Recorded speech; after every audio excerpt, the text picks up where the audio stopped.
राधे राधे सभी को, कैसे हैं आप सभी? आशा करती हूँ सब स्वस्थ होंगे, मस्त होंगे और अपने-अपने कामों में व्यस्त होंगे।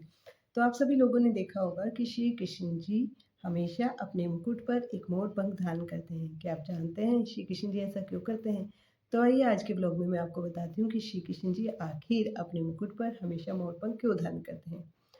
जब श्री रामचंद्र जी वनवास पर गए हुए थे तो सीता माता को एक बार प्यास लगती है। सीता माता श्री रामचंद्र जी को लाने के लिए बोलती हैं। श्री रामचंद्र जी पानी की तलाश में जाते हैं लेकिन उन्हें आसपास कहीं भी कोई भी जलाशय नहीं दिखाई देता। तभी एक मोर श्री रामचंद्र जी के पास आता है और वो उनको बोलता है कि चलिए मैं आपको जलाशय तक ले चलता हूँ। लेकिन हो सकता है रास्ते में हम एक दूसरे से बिछुड़ जाएं क्योंकि मैं उड़ते हुए जाऊंगा और आप चलते हुए आएंगे। तो मैं एक काम करता हूँ कि मैं उड़ते उड़ते जाते-जाते अपने मोरपंख बिखेरता हो जाऊँगा तो आपको उसी का अनुसरण करते-करते जलाशय तक पहुँच जाइएगा। और एक चीज़ और मैं आपको बताना चाहती हूँ कि जो मोर होते हैं, वो एक विशेष ऋतु में ही अपने पंख गिरा सकते हैं। अगर उस ऋतु के विपरीत वो अपने पंखों को गिराते हैं, तो वो मृत्यु को प्राप्त हो जाते हैं। तो जो ये ऋतु ऋतु थी ना, वो बिल्कुल विपरीत थी। तो जब मोर ने श्री रामचंद्र जी को जलाशय पर पहुँचा दिया, तो मोर मृत्यु के बिल्कुल नज़दीक था, वो अंतिम साँसें ले रहा था।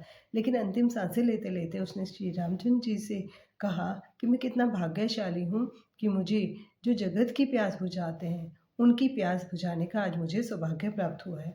तो श्री रामचंद्र जी मोर के ऋणानुबंध हो जाते हैं। वो कहते हैं कि मैं तुम्हारा ये कर्ज ज़रूर चुकाऊँगा, मैं तुम्हारे ऋण ज़रूर चुकाऊँगा। तो जब अगले जन्म में श्री रामचंद्र जी ने कृष्ण अवतार लिया और उन्होंने उस मोर के पंख को हमेशा के लिए अपने मुकुट पर धारण किया है। तो यही कारण है कि श्री कृष्ण जी आज तक या कहें हमेशा अपने मुकुट पर उस मोर पंख को धारण करते हैं। तो यही थी एक छोटी-सी कहानी कि आखिर श्री कृष्ण जी मोर पंख को क्यों धारण करते हैं।